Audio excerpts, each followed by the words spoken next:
Here. Today's session class is entitled Right Place, Right Time, Right Relationship.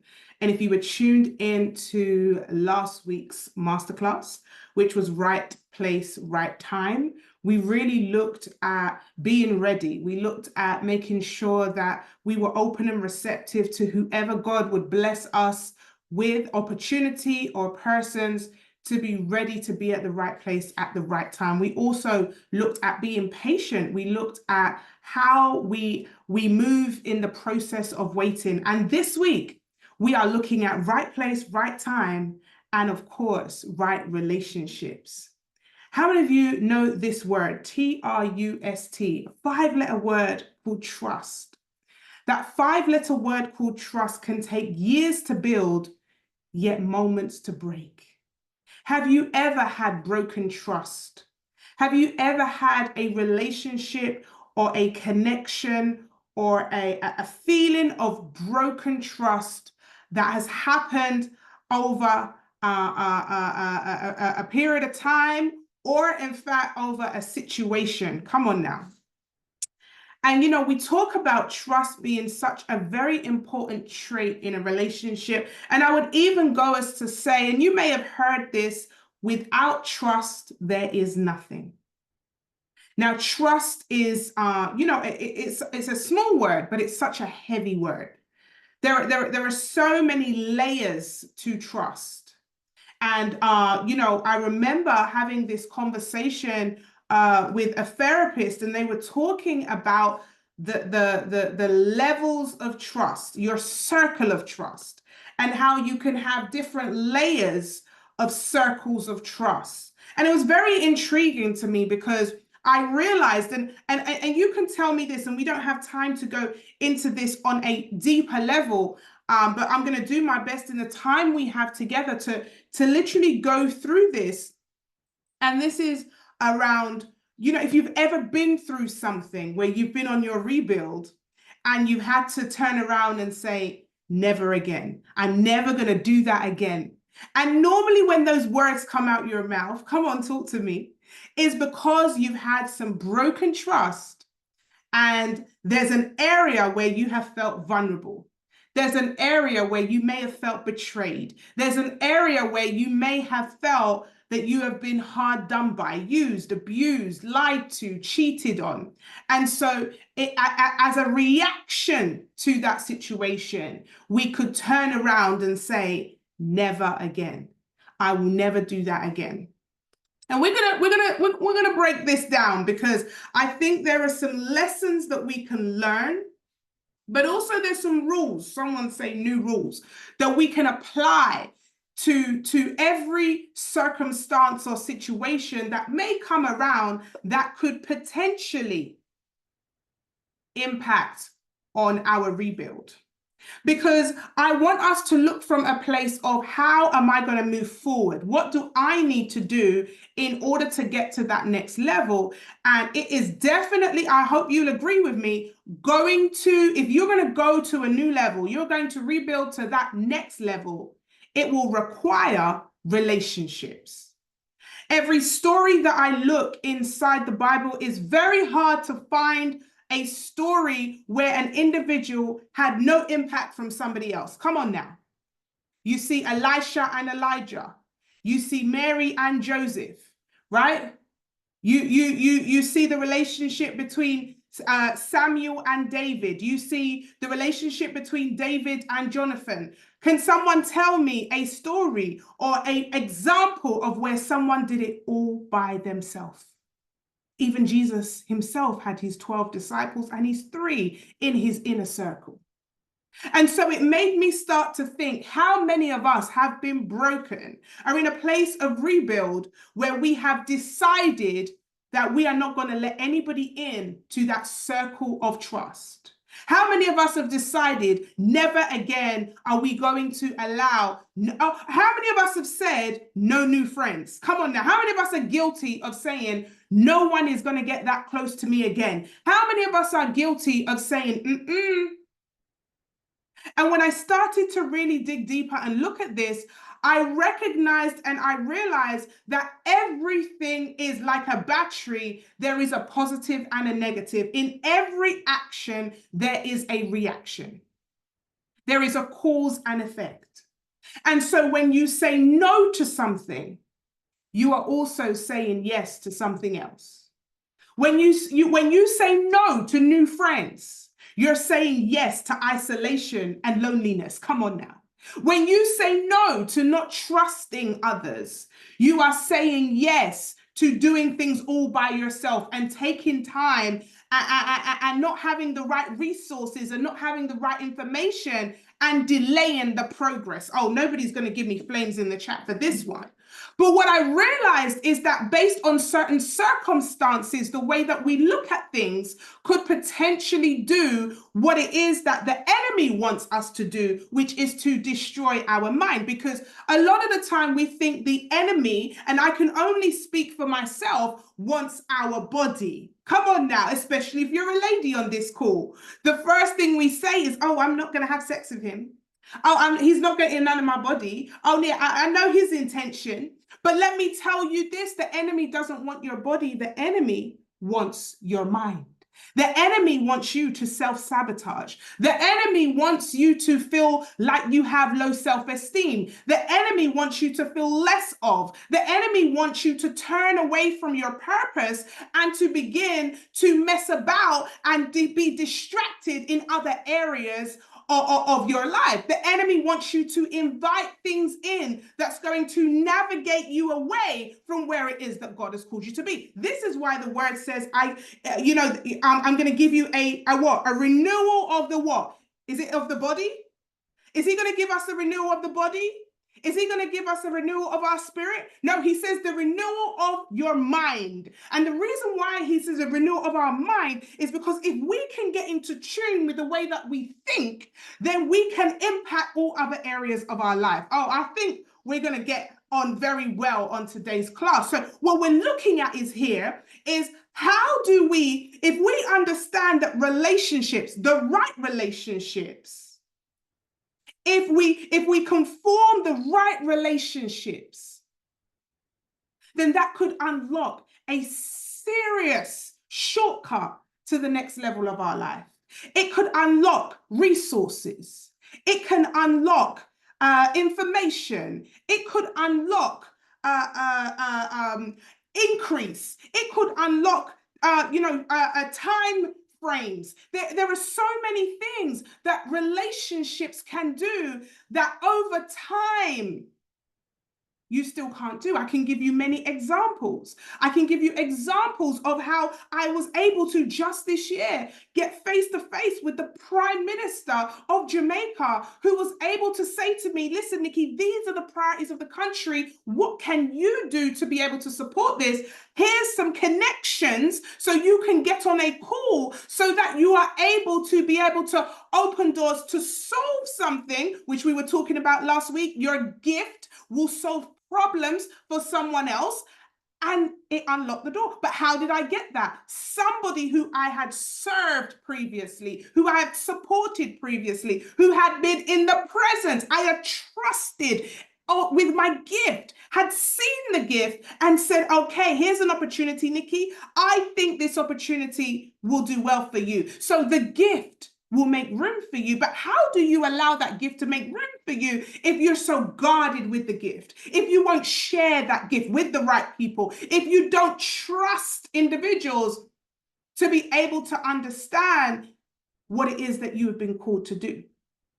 Sometimes we are in our own way. Sometimes we are the weapon formed against us why we are not prospering. Sometimes we allow the enemy to take over our mind and we say things like, I'm not a people person. I don't do girls. I don't do these types of people. I don't like this and I don't like that. And I'm not that type of person. I'm shy. I will rather be at the back. I'm not technology savvy. How many times have you beat yourself down on a day-to-day basis, telling yourself you're not ready? Just today, I had a conversation with my husband. He's about to launch something, and he said, maybe I'll do it next year. I said, no, babe, we're not doing it next year. We are doing it next week. Come on now. Listen, I want to tell you that how you think is going to determine the type of relationships you allow into your life. And the type of relationships you allow into your life will determine what it is that you do, how fast you get there, the type of rooms you get into, the type of opportunities that you have, the type of feelings that you have. How many of you want peaceful relationships? Come on now. How many of you have been in relationships of turmoil, that those relationships cause you sleepless nights, stress, shame, embarrassment, worry? How many of you have been in relationships where you don't even know if you're going left or right? How many of you have been in relationships that's just take and not enough give? How many of you have been in relationships where you know that this relationship doesn't serve you? Where you know that you have fallen in love with a character that doesn't exist? Oh my God, I don't even think I should be going here. We don't have enough time to develop on this. But some of us, what we do is we create characters in our mind for who these people are. I remember I had a friend. We did everything together. Absolutely everything. I wouldn't eat without consulting her. What you eating? No, what you eating? Where you going? No, where you going? We used to go shopping together. We used to work together. We used to do everything together, children together, party together, drinking together, everything together. And in my mind, we were best friends. In my mind, we were besties. Couldn't see myself without this person.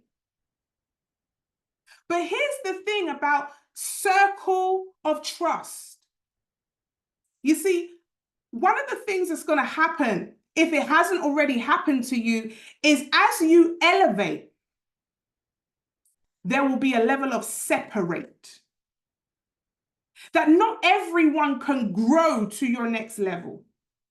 You see, some people are happy to be around you when you are at the level that they are happy you are at. But if you begin to grow, oh no, you begin to grow past their comfort zone, you may see that those same types of people that were around you are around you no more. You may tend to find that there are more disagreements. You may tend to find, I used to feel bad to say no. I had to learn, Nikki, this is your journey. And so you can grow into a place where you no longer fit around certain people anymore. Does anyone know what I'm talking about? You see, let me put it like this, and this is how I studied it. You see, when Samson knocked the door to go looking for the next king, to go looking for who was going to be anointed as king, and he knocked on the door, and Daddy put all the other children in front, and he said, who is going to be anointed? Oh, it must be this son. It must be this one. He said, no, it's not this one. It must be this one. Until the point where he says, no, do you have anybody else? Is there anybody else here? And he says, oh yeah, there's another one, but that's my son. He's just a little shepherd boy. So bring him here. Let me tell you this. When you're around the wrong relationships, they would have you tending to sheep when you're supposed to rule in nations. When you are around the wrong relationships, they will have you tending to sheep when you should be ruling nations.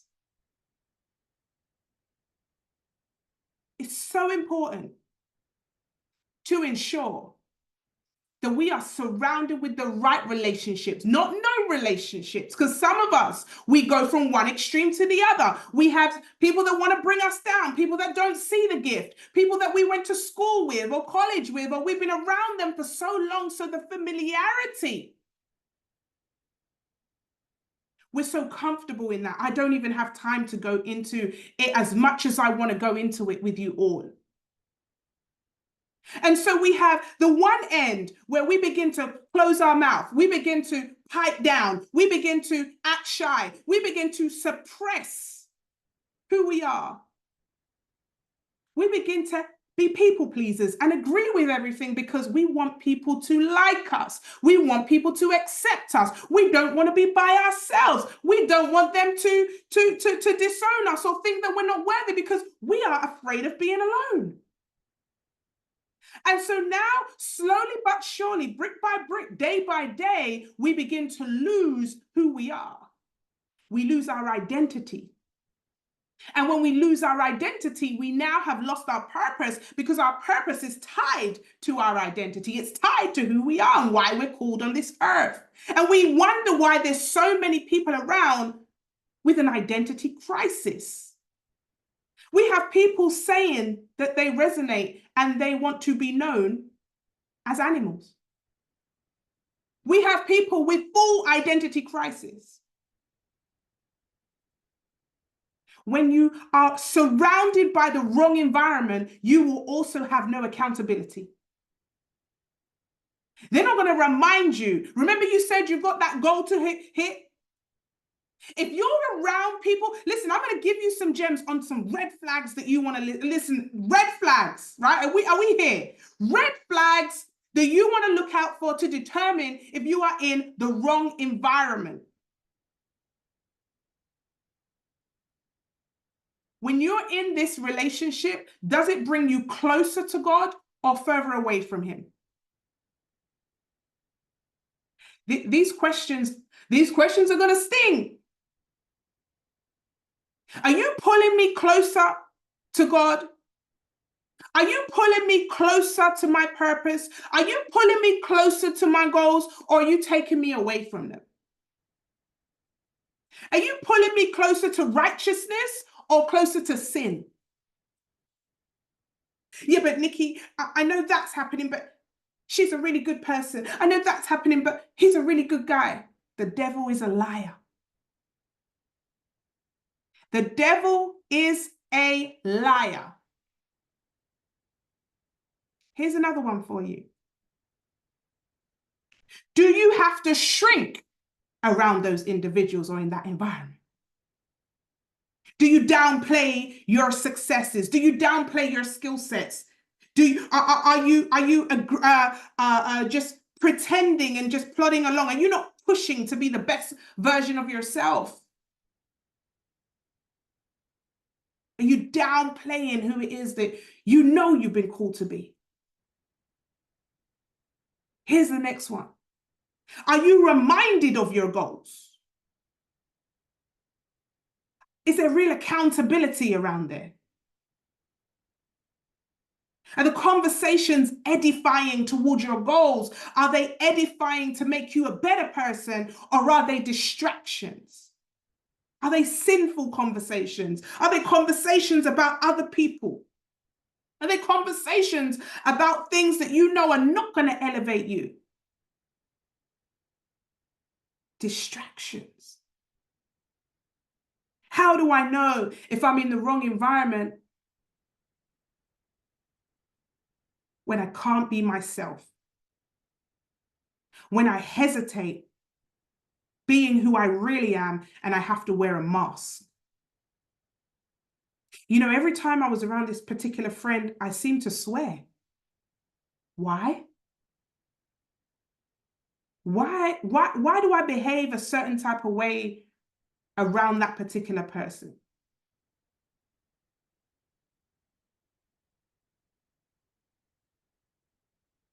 Do you have to, when you're in this relationship, do you have to hide? Do you have to, do you have to pretend? Is it public? You see, I've got this thing where don't celebrate me in private if you can't celebrate me in public. I remember in my previous relationship, one day we were on holiday. It was my birthday. And we traveled to Barcelona. And we were in Barcelona, and I noticed he was updating all his WhatsApp stories constantly, but I was never in it. You conveniently crop me out again, bro. It's my birthday. Listen, a red flag is a red flag. And it's not just relationships. Now, can you not celebrate me as your friend? Is it, here's another one. If it's one-sided, is it always you giving your ideas, your money, your suggestions, your thoughts? Is it me always planning every time we get together? Is it me always calling? Is it me always texting? Now, when you come out of this kind of toxic relationship, it can feel very empowering, and you can be like, never again. Come on now, somebody. But what I want to do is I want to turn our minds away from never again to here's how I'm going to do it better this time. Here's how I'm going to teach people my boundaries. Here's how we're going to make sure. Listen, I always say I'm married. This now the second time and the final time I'm married, but the first one was a test run because I did it properly the second time. When I met my husband, our very first conversation was, hey, bro, no sex before marriage. I am looking for marriage. Is that something that you're interested in? Because if it isn't, we can just. Hello, somebody. When you know better, you do better, and you're unapologetic about your standards. Here's the thing about having boundaries and standards. When you have boundaries and standards, you very quickly vet those people that should be around you and those people that shouldn't be around you. You can very quickly vet the environments that you should be in and the environments that you're not in. And you want to have this checklist. Have a checklist of your boundaries. Have a checklist of your standards. So if you ever enter into an environment or you're in relationship with anybody that does not tick these boundaries, and you see, some of us have fickle boundaries. Some of our boundaries and our standards are like, oh, he must have a Range Rover. He must be earning multiple six figures. Listen to me. This is how we get into problems, because here's what the word says, that God judges what? Not the outward like man. It's what's on the inside. That's why the enemy wants to get your mind, because your mind normally runs off of what? Your heart. So I want to check character. I want to check values. These are things that we want to make sure integrity is available in the relationships and the environments we're putting ourselves into. And so let's go back to trust as we break down the levels of trust, because now we're open and receptive. I know that when I look at the relationships that I am due and the relationships that I have, I know that God is blessing me with the right relationships. I know I'm blessed with amazing people around me. I know that God unlocks doors and puts me in rooms and puts me around the right persons. So I don't need to worry about what has happened in the past, because I understand that what happened in the past is lessons for me to learn. So as I'm entering into new relationships, I can set values. I can set those, those core boundaries in order to make sure that I don't allow myself to be in a position where I then begin to feel uncomfortable, or I then play myself too small. Right? And so here we are now. We've come out of this, toxicity, and now we're ready to go into new relationships. And now we need to assess that trust. What is trust? What does trust actually mean? Because this is something that when I heard this, it unlocked a whole new level for me. So it's like, oh, I don't want this can't trust people. I don't want people in my life. Well, here's the thing. You don't have to have, everyone on the same level of trust. Let me see if I can share my screen for you all so we can really chop this up so you can see this, right? See if I can get a whiteboard. There we go. Boom. So I want you to, hopefully my screen will come up, and I'm going to, do not shoot me for my, my drawing skills, right? But I want you to have a look here, okay? So imagine this is you, all right? This is you right in here. And then we have layer one, okay? Now layer one or level one, whatever you want to call it, right? This right here is your inner circle. These are the individuals that you say, look, I could trust them with my inner secrets. I can trust them in my house with my kids. I can trust them. Someone's writing on the screen, but let me see if I can remove that. I can trust them with,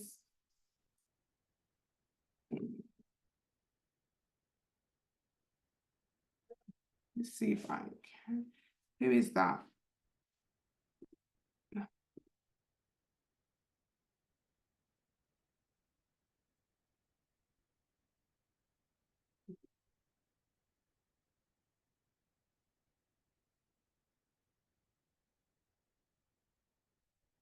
Okay, hopefully this will be better. So your level one, here we have it, right? Your level one is very simple. Your inner circle. These are your confidants, your trusted people, the people that you know you can get a real honest opinion from, people that are going to give it to you the real deal. People that love you, not just for what you have, but who you are. They love you. They love your gift. They love your purpose. They will be there for you. They are individuals. Wendy, it's you writing on here, and Dion, please avoid doing that, right? These are individuals that are going to be there for you. Now, over time, you're very rarely going to find tens of thousands of these people. You may get 5 if you're blessed. Right? And it's important for these people that you give them your attention. You don't forget about them, that you're spending time with these people more. They're going to pour into you. They're going to love on you. They're going to be people that you want to hear from and to be accountable to, right? You're going to be accountable with them as well. But these are your inner circle. They're going to tell you the truth, and you trust their opinion. You trust those people to probably the highest degree. Then you're going to have the next layer, right? You're going to have another layer right here. And this trust is a little bit different, right? This is your level 2 trust. Now, level 2 trust, these people, you may not have them in your home, right? Or you may invite them into your home. You may not leave them with your kids by themselves. You may not trust them with your purpose, but maybe your co-workers, right? Maybe your co-workers, you work together. You might be associates. You may see them at the school gates. You may you may be mates at church, right? They're individuals that you know that you think they're nice people. You've spent a little time with them. You may go out to drinks with them or dinner with them, but they're not people that you are heavily dependent on for life-changing decisions. You guys know what I mean? Put 2 in the chat if this is making sense, right? But they're really good people, but you know that maybe they're there because of convenience, in the sense you go to the same church, you go to the same job, you're in the same business environment, you might be family, okay, born into family. It's people that are really good people. You can spend some time with them, but maybe they're not in your inner circle, right? Boom. Okay, then you have the 3rd level. Now, your level 3 is a little bit further out. These people you trust, right? It's all levels of trust, okay? Level 3 here. So now these people you trust, you may not see them as often.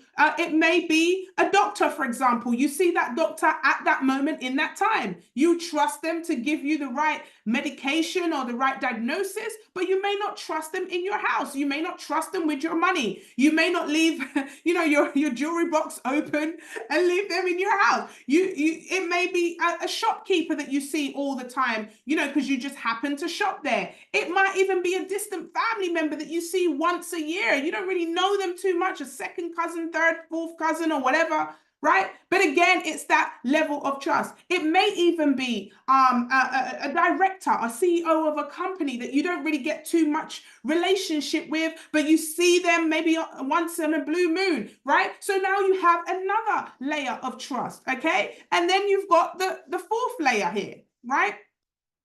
Now, again, further away from you, a little bit further away from you, right?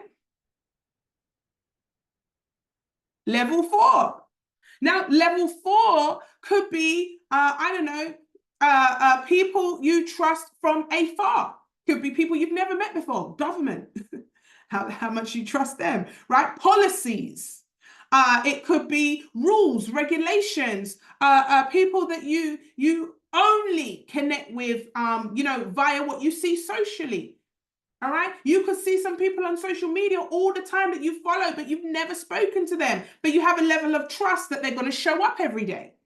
You have a level of trust that those individuals are, going to post some very positive messages, and you follow them because you trust that they're going to give you some really good content. It's going to give you some motivation. Put 4 in the chat if you know what I'm talking about. Now, level 4, you may follow a page that gives you really good content, and you trust that it's going to really give you some really good motivation on a Monday. They post on Mondays, but not necessarily are you going to invite them into your home. Not necessarily are you going to invite them around your kids, right? But there's a level of trust there. And then you have, and she didn't tell me this one, the therapist lady, but I'm adding it. I don't care. These are my rules, right? Boom, level 5. Now, level 5 are the people that are dirty. You wouldn't trust them if you could put a barge pole, or whatever the saying is. You wouldn't trust them with a barge pole.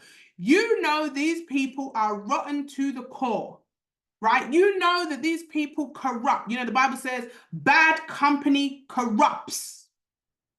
Level 5, you have very little trust. In fact, you trust that they're going to be rotten. That's how much you trust. Your trust is that they are going. Have you ever, you very few times do you meet people like this in life, right? But there are just some people that, if they're a part of it, it's a scam. Come on now, somebody. If they are a part of it, it can't be right. Their credibility is so bad that even if they were telling the truth, you would think they're lying. Come on, put a 5 in the chat if you know what I'm talking about, right? So level 5 are people that you say, I wouldn't trust them with nothing. In fact, if they say it was going to rain, I'm putting on my bikini today, right? That's how much you trust them. And you know exactly where to put them. Now, the level 5 person, you want to stay as far away from them as possible. You don't want them around you, your purpose, your kids, your mission, your house, your phone. You don't want to follow them on Instagram. You want nothing to do with these level 5 people because they cannot be trusted. They lie, steal, and cheat for fun. They are, the environments that are in are lie, steal, and cheat. They are connected to people that lie, steal, and cheat. These individuals, you can say, like, yes, Lord, you told me to forgive, but mercy, God, I'm forgiving, but I don't want to be around these type of people. You said bad company corrupts, and I don't want to be corrupt, so I need to stay far away. I'm gonna pray for them from far. Okay, these are the people you're gonna pray from far, right? We're gonna pray for you from far. Now, here's the beautiful thing. Here's the beautiful thing about it. Is that there's levels to this thing. Someone say there's levels, Nikki. There's levels to this thing. So rather than me being, I've been hurt before, I don't want to trust anyone. I don't want anyone to connect with me. I don't want to be a part of anything. I don't want to, I've been hurt before. I've been robbed before. I've been scammed before. I've been lied to before. I've been cheated on before. I've been stolen from before. Instead of me going down that lane, I know what level to put people on. There's levels to this thing. So now I'm saying, Lord, I know and I trust that you're bringing me level 1 relationships. I know and I trust that level 1 relationships are coming to me. I am open and receptive to the level 1 relationships that you have for me that is going to enable me to ensure that I fulfill the mission that you've put me on this earth to do. That I will complete, I will finish what it is that you've put me here to do. And I understand that it's those level 1 relationships, those connections, those accountability, those individuals with the keys to the rooms and keys to the doors. You see, the relationships that I love, the level 1 relationships, it means that they don't mind promoting you. They don't mind putting you on because they don't feel insecure that your gift is too big for them.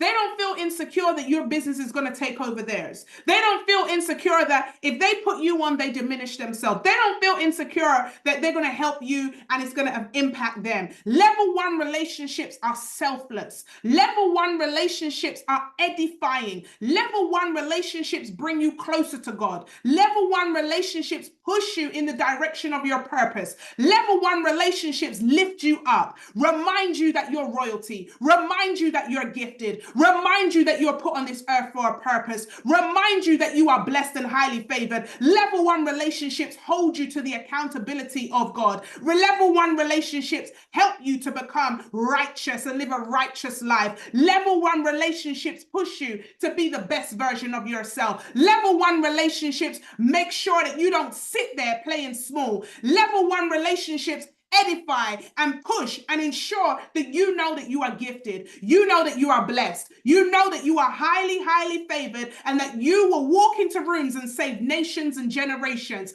Level 1s will not have you attending to sheep when you should be ruling nations. Level 1 relationships will not keep you small, but will help you to enlarge your territory. Level 1 relationships will expand and grow your vision. Level 1 relationships, when you're down, are going to pick you up. Level 1 relationships will not talk about you badly behind your back, but are mentioning your name in rooms that you're not even in to bring you opportunity, to bring you into the fold. Level 1 relationships are going to help you to get to where it is that you need to go. Level 1 relationships help you to go places where you had no business going, where you feel unqualified, underachieved, but they still help you to get into those rooms. Level 1 relationships are going to enable you to live out the God-given purpose that is over your life. I am open and receptive to those level 1 relationships, Lord, that are coming my way. I know that I am worthy of those level 1 relationships because of who you are in me, that I am called. I am called. I'm not just here for no reason. I'm not just here to plod along. I am called to live a life that you have said will be exceedingly and abundantly all that I can even imagine. And I know I can't do it by myself. I know I need you in me, and I know you're going to send me the right persons. So I'm not going to look at what happened in the past. I'm not going to look at all the damaged trust and the hurt and the breakups and the destruction that happened to me in the past. The evil beings, the level 5 relationships, I burn and I disintegrate them from my mind. I'm not going to focus on level 5 relationships because I know that won't serve me. That is the past, but I've learned from them, and I now set my standards and my boundaries. Somebody tell me on this call right now, if you are understanding that not only are level 1 relationships invited into your life, but here's the flip of the coin. Are you a level 1? Are you a level 1 in the lives of others? Are you opening doors for others? Are you the one pouring and edifying other people to live out their God-given call? Or are you blocking those relationships?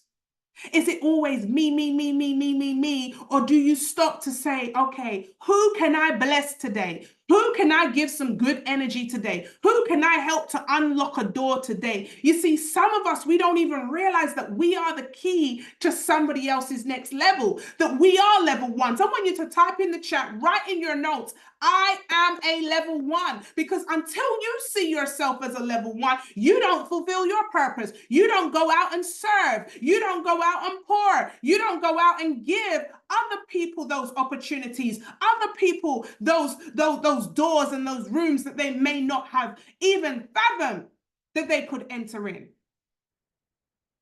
I am a level one. And because through you, Christ, because through you, God, I am a level one, I attract level ones into my life. You know, they had this saying that you are who you attract. Have you heard that? If you keep attracting those level threes, level fours, level fives in your life, then you got to look in the mirror. You got to take a sharp look in the mirror and ask yourself, why do I keep attracting level fives? Because you already know the law, the law, right? You guys know the law. Come on now, right? You know the law. You know the law. You can only attract who you are. Even if you don't accept or know who it is that you are, the law states, right? You can only attract who you are, right? That's it, the law of attraction. You can only attract who you are. Whether it is you accept who you are or know who you are, the law states you will only attract who you are. Facts. And so, Lord, allow me to grow to be a level one person. Allow me to be that individual that is a level one. Allow me to not block the blessings. Allow me not to use the past to stop me from pouring into others because I say that I don't trust. Because if you don't trust, how do you become trusted? I want to give you guys those of you that want to take a screenshot of this before I clear it, please go ahead and take a screenshot because I'm going to show you something else. And this is about how to become trusted. I know we don't have too much time, but hopefully we can go through this, right? And I'm going to come home and dry and it's all going to make sense. Right place, right time, right relationships, right? So check this out. Let's see if I can draw it on this side. Trust. All right. See what we got here. And excuse the bad drawing, but hopefully we will get there. Now, trust, in my opinion, is broken into 3 areas. Consistency, right? Trust. If somebody is consistent, I'm more likely going to trust them, yes or yes. If they show me through their behaviors, if a company shows me through their behaviors and their customer service that they constantly give good customer service, I'm going to trust them and buy from them. I'm going to go to the likes of an Amazon or an Apple because I know the service that I'm going to get when I go to them. I trust that if I have Prime, it will be delivered the next day because they've been consistent in what it is that they do. Somebody tell me if you know about Prime, right? And so consistency breeds trust. If I can be consistent in my behaviors, I will breed trust. So if I consistently am, tell me, what is consistency? What can I be consistent? Well, let's think about this, right? So if we're looking at a company like Amazon, you guys tell me, what is it about their consistency that we trust? So they deliver, right? They deliver on time.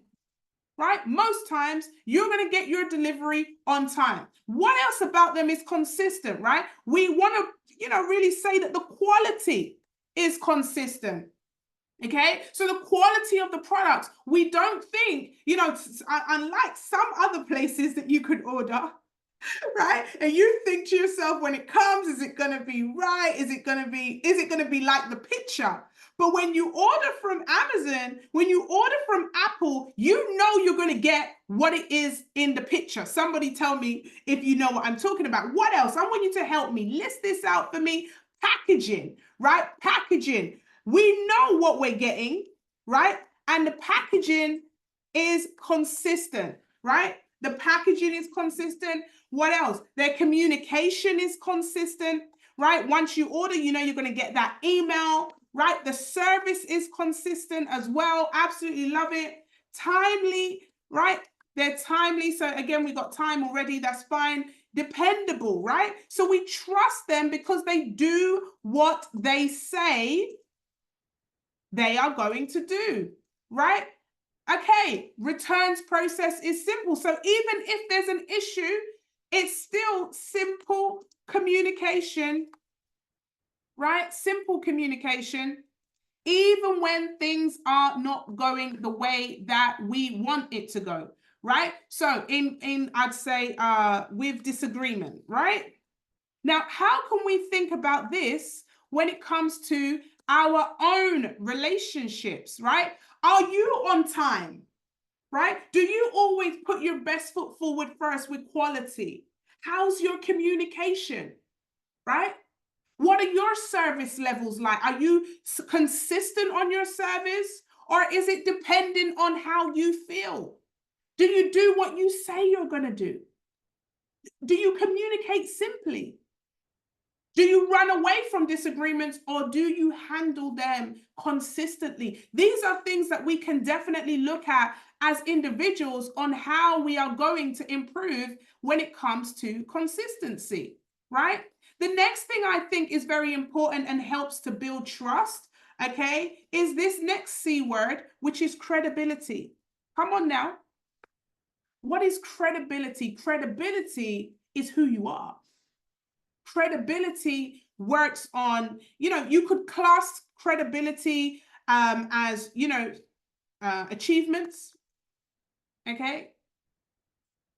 So, sometimes you see 5-star ratings. Okay. You could see achievements. I think that's spelled wrong, but anyway, you've got achievements.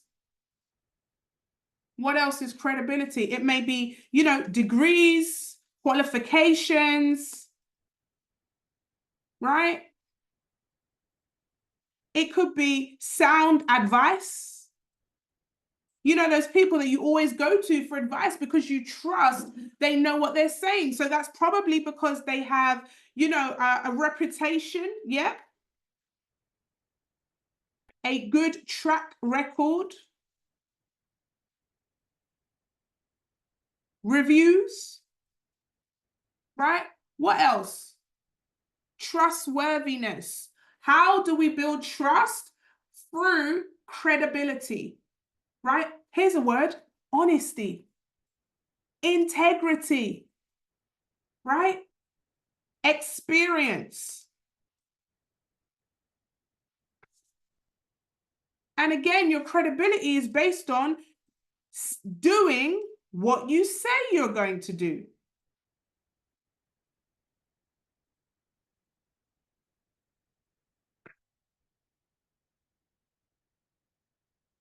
Right? Credibility.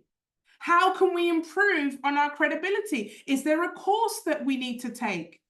Is there, some qualifications that we need to go through? Maybe, are we good at keeping our word, doing what we say we're going to do? Here's another one: confidentiality. Right? Are you trusted with, the things that people say? Or are you quick to go and gossip and chat about the things? Oh, you know what Andrea just told me? You won't believe it. Right? Bag of chattings. These things can deter the trust, right? Has anybody ever broken your trust where they've leaked your secret, or they've spoken about something that you said? I'm always skeptical when people say between me and you, right? Like, have you ever heard something between me and you? Between me and you. If I have to say between me and you, we ain't level 1. We shouldn't even have to say between me and you. If I have to say between me and you, then we have a problem right there already, right? Right there already, we have a problem. Integrity, honesty. It builds trust when you have an honest relationship, but it breaks trust when their honesty has been broken. It breaks trust when there's an integrity issue, when people lie, cheat, steal. These things break trust. But if we have good, trusted relationship, then I know that you're going to be a person to your word. You're going to do what you say you're going to do. And even if you can't, you're going to come forward and say, hey, look, this is a situation. This is what has happened, right? Good diligence, right? Sometimes, you know, especially when you have that person who is credible, maybe as we put on here, the reputation, Auntie Anne, married for over 35 years. So she's trusted in that area. So I'm going to go to her if I have an issue. You know, tell me, Auntie Anne, am I being unrealistic with hubby? Do I need to apologize? Like we can have that conversation because she's got the reputation. She gives sound advice. Now, the last one here is one that you probably you wouldn't even think that this builds trust, but I tell you it does. This is a very big one that most people overlook. And this one is a relevant, personal testimony. Let me tell you how big this is.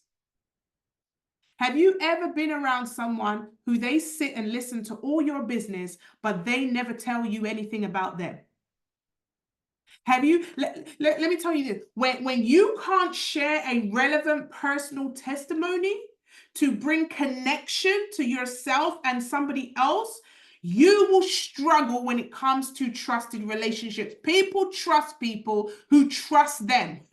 People trust people that trust them. Now, are you going to share your utmost business with somebody in level 4? No, but you may speak to somebody. Maybe you're speaking to the shopkeeper and the shopkeeper tells you something and you go ahead and the shopkeeper says, oh, I know, you know, we have the Ackee on sale. And you can say to the shopkeeper, you know, there was a time when I actually bought Ackee from another shop and it wasn't really good. That's why I always come here.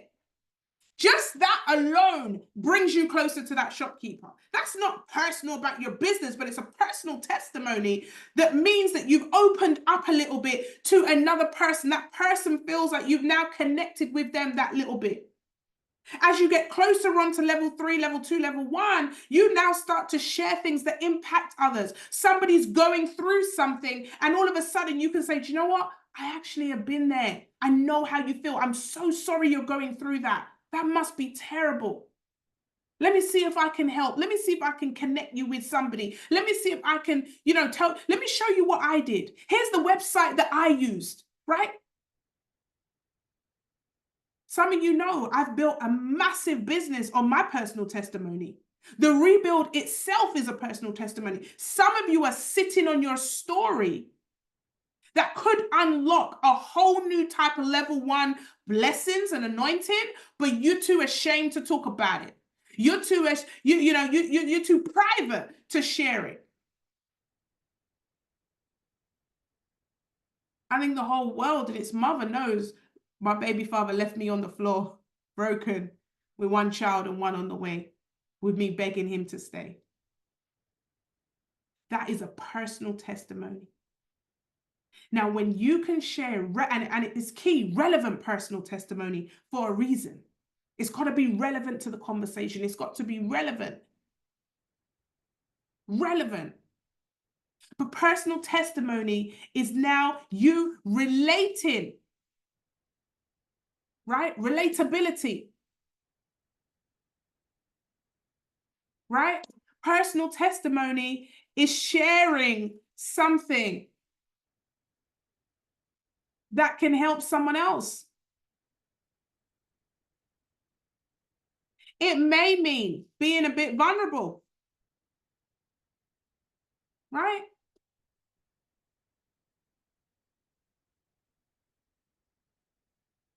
Now, here's the challenge as we wrap up today. We've run out of time, but here's the challenge. Ask yourself this question. What can I do to improve the trust that others have for me? Am I always late? Do I need to work on my communication? Am I somebody that runs away from disagreements that I could actually, you know, handle face on? And there are times when you do need to be silent. Do I need to work on my integrity? Do I lie sometimes for no reason? Am I someone that needs to change the trajectory of my results because I'm known for starting and quitting things? Sometimes you wonder why, people don't buy from you or join your business. It could be that they're used to you quitting, so they see you as a quitter. Are you somebody that sticks it out and does what you say you do? Maybe I need to work on that confidentiality piece when people tell me stuff, to keep my mouth shut. Maybe I need to work on sharing a little bit of my story, brick by brick. Have I been too closed? Am I the one closing myself off to people that actually want to be my friend, but I close off because of the past? Because if I'm going to unlock supernatural blessings, supernatural results, I understand that I have to gain level 1 relationships, but I can only attract who I am. So I've got to become the best version of myself. I've got to become a level 1 influencer. I've got to get out there. Am I consistent on being outside? Or am I consistent on my same old routine that doesn't get me where I need to go? Do I need to connect with some different types of people?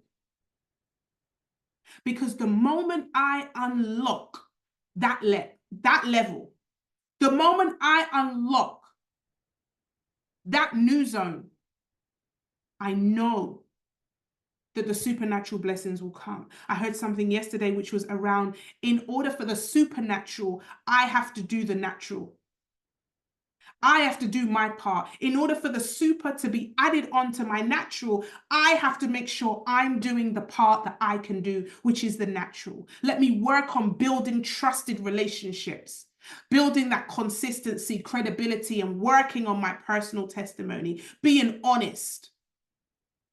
And I know that God is going to connect the dots. And if he doesn't connect me, he's going to connect me to someone who can connect me to someone. And I understand how this works. I understand that the person I become through the relationships that I have is going to change nations and generations, just like Esther and Mordecai. Mordecai instructed Esther to go forth in front of that king. And it was that relationship, that advice in that relationship, that saved a nation. I want to encourage you today to be open and receptive to new relationships. Make friends in the parking lot. Make friends in the elevator.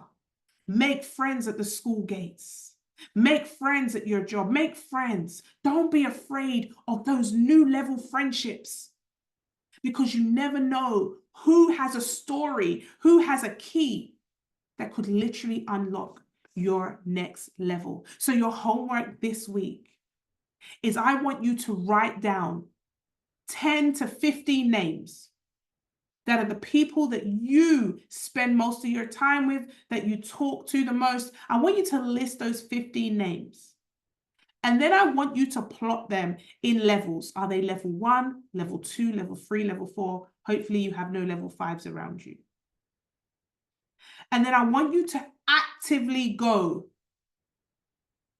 and start to build some relationships that over time could develop into level 1 relationships. Ladies and gentlemen,